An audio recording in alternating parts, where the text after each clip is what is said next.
dan Semansa. Persembahan dari SMA Negeri 1 Nunukan.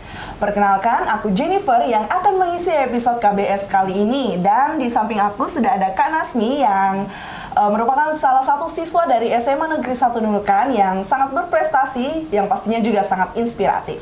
Kak Nasmi, perkenalan nama dulu untuk teman-teman di rumah. Halo teman-teman yang di rumah, perkenalkan nama aku Muhammad Naspi Ansori. Sekarang aku di kelas 12, sekolah aku di SMA Negeri 1 Nunukan.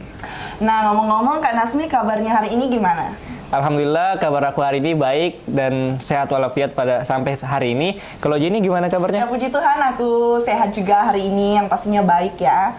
Dan kan sekarang kita sudah memasuki semester 2 nih Kak. Kak Nasmi juga sudah kelas 12. Ya. Ngomong-ngomong tentang kesibukan Kak Nasmi belakangan ini tuh apa aja? Jadi kesibukan aku belakangan ini yang pasti pertama menyiapkan diri untuk persiapan masuk ke perguruan tinggi melalui jalur-jalur yang sudah ada seperti SNBP, SNBT, dan lain-lain.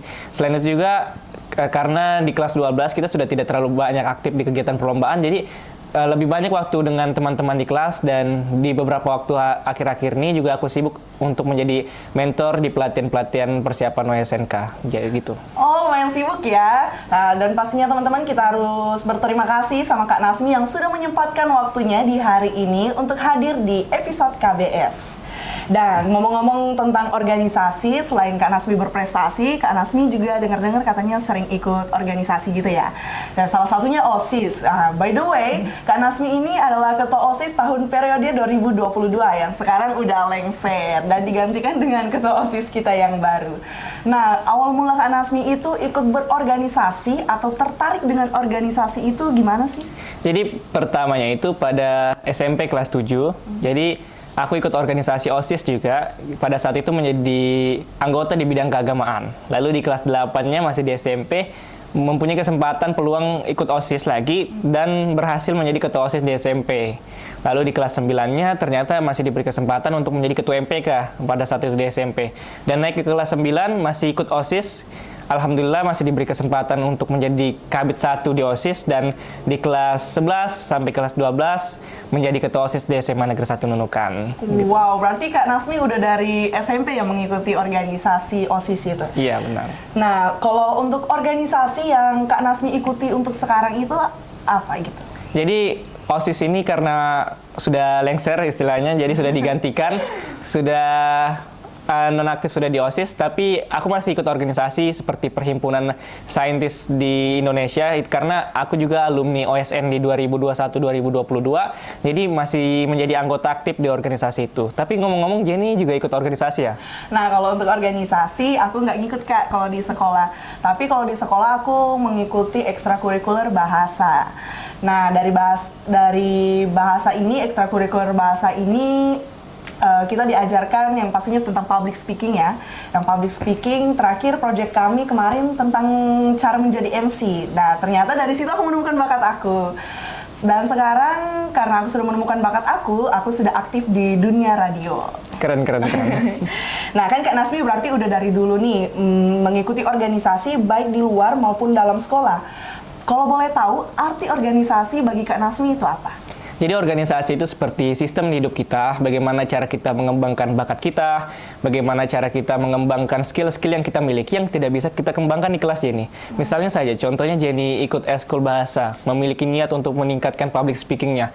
Jenny tidak bisa mengembangkannya hanya dalam kelas saja, namun dengan adanya organisasi, eskul, himpunan, dan lain-lain, Jenny bisa mengembangkan public speaking dengan baik dari kegiatan-kegiatan yang bermanfaat itu. Jadi eskul dan organisasi itu berguna untuk meningkatkan kreativitas dan bakat-bakat kita. Jadi jadi dari organisasi atau ekstrakurikuler kita juga bisa menemukan bakat kita ya, iya, Kak? Benar. Oke. Nah, selama Kak Nasmi berorganisasi pastinya banyak hal baru yang Kak Nasmi dapatkan, pengalaman baru mungkin atau teman-teman baru. Nah, kalau untuk manfaat selain Kak Nasmi menemukan bakat, manfaat dari mengikuti organisasi itu apa? Jadi ketika kita ikut berorganisasi akan berbeda dengan anak-anak yang tidak mengikuti organisasi. Baik itu dari cara berbicaranya, attitude-nya, dan masih banyak lagi. Jadi salah satu manfaat yang paling penting ketika kita ikut mengorganisasi, kita sebagai pemimpin.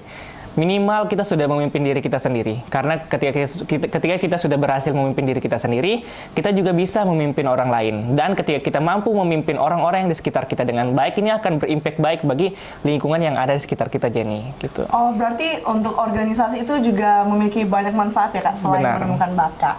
Nah, kalau dari Kak Nasmi sendiri, perlu nggak sih seorang siswa aktif dalam berorganisasi? Dan apa manfaatnya untuk masa depan kita?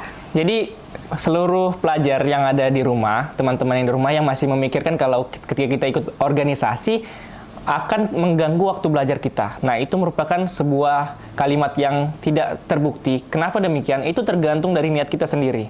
Bagaimana cara kita mengatur waktu dan lain-lain. Malahan, dengan kita mengikuti organisasi, ada banyak ilmu-ilmu yang kita tidak dapatkan di kelas, tapi kita dapatkan di organisasi.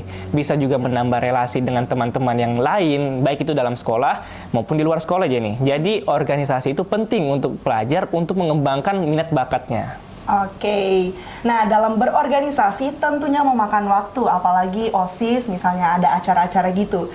Nah pasti Kak Nasmi super duper sibuk.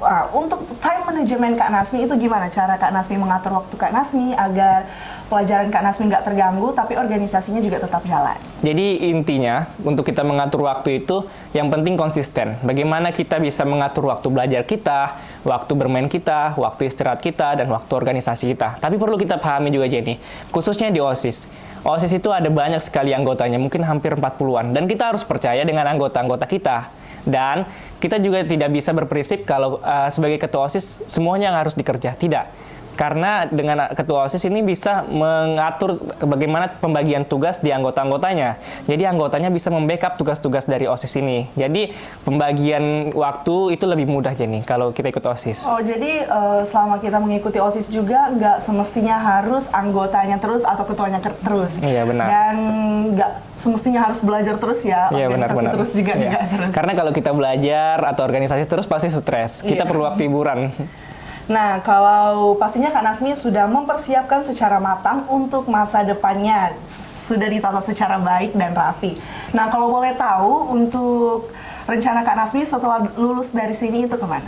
Jadi setelah lulus dari bangku sekolah menengah atas, pasti harapan kita bisa melanjutkan ke pendidikan yang jenjang lebih tinggi.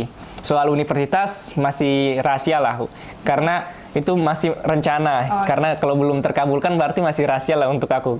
Tapi untuk jurusannya pasti masih tidak jauh-jauh dari ilmu ekonomi, karena biasanya kata orang kalau kita kuliah di jurusan yang kita sukai atau kita minati, untuk mengejar materinya itu lebih mudah, jadi begitu.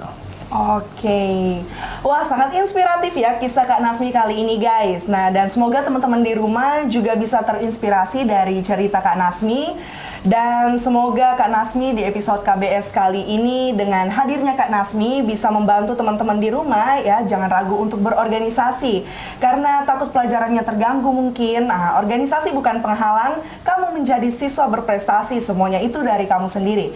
Sebagus apa untuk mengatur waktu kamu? Nah kalau dari Kak Nasmi sendiri itu gimana? Untuk teman-teman yang di rumah, tetap semangat untuk mengikuti organisasi karena banyak sekali manfaat yang ditawarkan di organisasi. Minimal kita sudah ikut organisasi di sekolah. Jadi ketika kita sudah ikut organisasi, pasti kita akan ketagihan karena di organisasi ada banyak sekali kegiatan-kegiatan yang bermanfaat untuk mengisi waktu kita gitu nih. Oke, itu didengerin ya. Nah, terima kasih untuk Kak Nasmi yang sudah menyempatkan waktunya untuk hadir di episode KBS kali ini. Semoga kedepannya Kak Nasmi bisa menginspirasi orang lebih banyak lagi dan aku doakan semoga impian Kak Nasmi ke depannya atau rencana-rencana Kak Nasmi bisa tercapai ya. Amin, amin. Nah, teman-teman di rumah jangan lupa saksikan terus episode KBS karena akan banyak sekali bintang tamu yang sangat berprestasi dan juga pastinya sangat inspiratif. See you on the next video. Bye-bye. Oh, yang mana nih?